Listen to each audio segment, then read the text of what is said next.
Pertama ini dari pemilik klub baseball profesional Chicago Cubs, keluarga Ricketts dan juga Taipan pendiri manajer investasi Citadel yang katanya telah bergabung untuk mengajukan tawaran terhadap klub sepak bola Chelsea milik miliarder Rusia Roman Abramovich. Penawaran resmi tersebut akan diajukan pada hari Jumat pekan ini dan klub sepak bola Chelsea memang dijual oleh Roman Abramovich menyusul invasi Rusia ke Ukraina. Ya, Abramovich juga turut kena sanksi pemerintah Inggris dalam bentuk pembekuan aset karena dekat dengan sosok Presiden Rusia Vladimir Putin. Kini pemerintah Inggris yang akan mengambil alih penjualan Chelsea karena Abramovich tak bisa lagi terlibat operasional klub.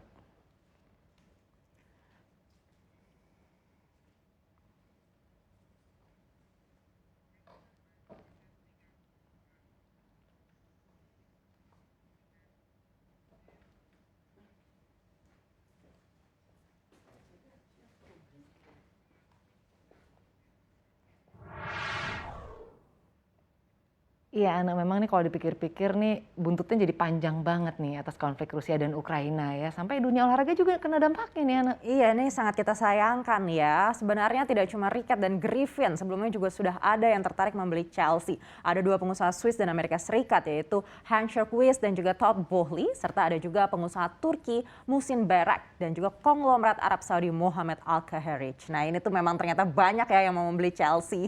Iya, Ana. Tapi kalau misalnya nanti tawaran ini terlaksana ya, maksudnya tawaran dari keluarga Ricketts dan Ken Griffin, katanya ini bakal jadi yang paling ideal untuk kesuksesan Chelsea ke depannya. Soalnya keluarga Ricketts ini sudah terbukti sukses membawa Chicago Cubs memenangkan kejuaraan dunia dan merenovasi Stadion Wrigley Field. Ditambah lagi dengan Kenneth Griffin yang memberikan kekuatan finansial, Ana. Iya, betul sekali Sinta. Soal kekuatan finansial Ken Griffin ini, majalah Forbes juga baru-baru ini memperkirakan kekayaan yang mencapai 26,5 miliar dolar Amerika. Dan ini menjadikan Griffin adalah individu terkaya yang secara publik dikaitkan dengan lelang Chelsea sejauh ini. Wah, jadi kalau gitu nanti ada peluang nih ya kalau Chelsea ini bakal jatuh ke tangan konsorsium ya, Ana ya. Tapi kita lihat saja nanti karena akuisisi kan nggak bisa lepas dari kesepakatan harga pada akhirnya ya, Ana ya. Iya. Nah, ngomong-ngomong soal harga, informasi selanjutnya soal komoditas yang harganya jadi pembicaraan banyak orang belakangan ini, yaitu harga minyak goreng, Ana. Ya, pemerintah memutuskan untuk melepas harga minyak goreng kemasan sesuai harga keekonomian yang berlaku di pasaran dan tidak lagi menggunakan skema harga eceran tertinggi.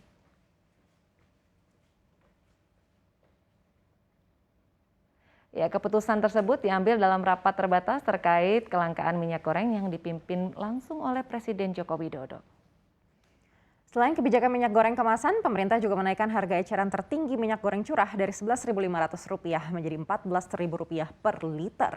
Untuk memastikan harga tersebut bisa berlaku di pasar, pemerintah akan memberikan subsidi minyak goreng curah lewat Badan Pengelola Dana Perkebunan Kelapa Sawit. Iya, Ana, ini memang permasalahan harga minyak goreng ini berlarut-larut ya.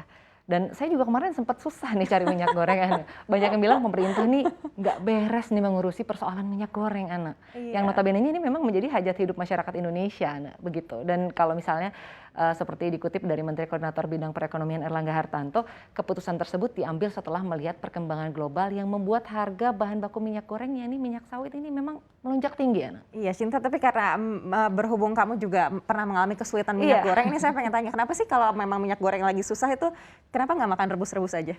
Aduh, memang minyak itu nggak bisa digantikan, Ana. Oh, tidak bisa Rasanya tergantikan beda kalau ya? buat masakan-masakan gitu, Ana. Oke, karena kalau dipikir-pikir kita itu kan kaya dan merupakan produsen CPO. Harusnya dengan pasokan CPO yang berlimpah di dalam negeri, harga minyak goreng di dalam negeri bisa dijaga dan tidak melambung seperti sekarang. Ya mungkin kuncinya nih kalau pemerintah tegas juga ya untuk memprioritaskan pasokan untuk kebutuhan di dalam negeri.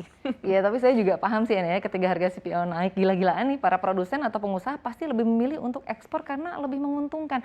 Dan itu juga membuat pasokan di dalam negeri nih berkurang dan hukum ekonomi pun berlaku. Ketika suplai sedikit dan demand tinggi, maka harga akan naik, Ana. Dan tentunya selain itu, kalaupun mau memasok ke dalam negeri, harganya juga harus diikuti oleh harga pasar, Ana. Iya, betul sekali ya Sinta, dan kalau harganya dilepas ke pasar dan menjadi mahal, ini pasti akan ngomel. Paling pertama adalah golongan emak-emak nih katanya, ras terkuat di bumi begitu ya. Kayak emak-emak. Dan juga jadi kabar yang kurang baik bagi pecinta gorengan begitu. Kalau harga minyak naik, harga jajanan gorengan mungkin juga bisa naik ya, Sinta? Betul, Ana. Oke, kita beralih ke informasi berikutnya yang juga ramai diperbincangkan di media sosial, yaitu terkait dengan label halal yang baru. Ya, nah, terkait label halal ini yang baru Kementerian Agama menegaskan penetapan fatwa halal bagi suatu produk tetap menjadi ranah Majelis Ulama Indonesia atau MUI. Ya, Kepala Badan Penyelenggara Jaminan Produk Halal Kementerian Agama Muhammad Akil Ihram menjelaskan perubahan logo halal tidak mengubah kewenangan MUI dalam menentukan fatwa halal. Akil menyebut proses sertifikasi halal dilakukan melalui sinergi antara 3 sektor, yaitu BPJPH, Kemenak, Lembaga Pemeriksa Halal, dan MUI. Ia menegaskan Kementerian Agama tidak bisa mengeluarkan sertifikat halal bila tidak ada ketetapan fatwa halal dari MUI. Sementara terkait label halal yang lama, Ketua Dewan Pengawas LPPOM MUI Solahuddin Al-Ayyub memastikan label dengan logo MUI masih bisa digunakan hingga 2026 mendatang.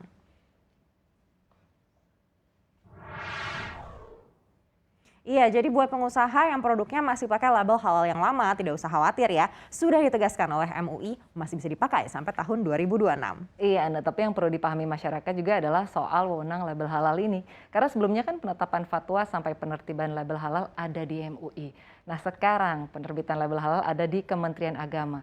Jadi ada 3 institusi nih Anda ya. Ada BPJPH Kemenak, lalu ada Lembaga Pemeriksa Halal, dan juga ada MUI. Nah, masing-masing institusi ini punya peran masing-masing juga nih Ana. Ya, dan yang pertama nih ada Lembaga Pemeriksa Halal bertugas untuk melakukan pemeriksaan dan pengujian kehalalan produk.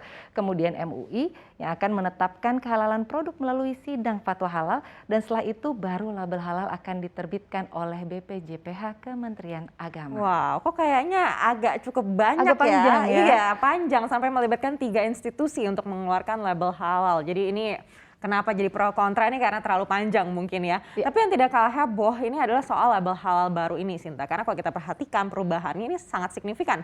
Berbeda sekali dengan logo sebelumnya. Label halal yang baru ini terdiri dari kaligrafi Arab gitu ya, yang membentuk gunungan dalam pewayangan. Jadi tidak ada sama sekali logo MUI di sana. Nah, hilangnya logo MUI ini sempat ramai juga di media sosial.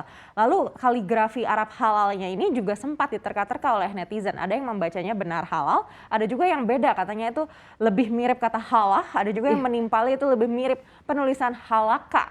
Wow, ini saya agak bingung juga jadinya. Itu seperti memang agak berbeda ya. Nah, sebenarnya ini di balik pro kontra ini adanya label halal ini akan menjadi perlindungan konsumen juga dari produk-produk yang tidak sesuai syariat Islam. Kita ikuti saja regulasinya dan masyarakat pun tidak perlu khawatir. Fatwa halal masih jadi kewenangan MUI. Jadi pasti dijamin halal, Ana. Iya, betul ya, kita harapkan memang semuanya yang terbaik juga untuk logo ini ya.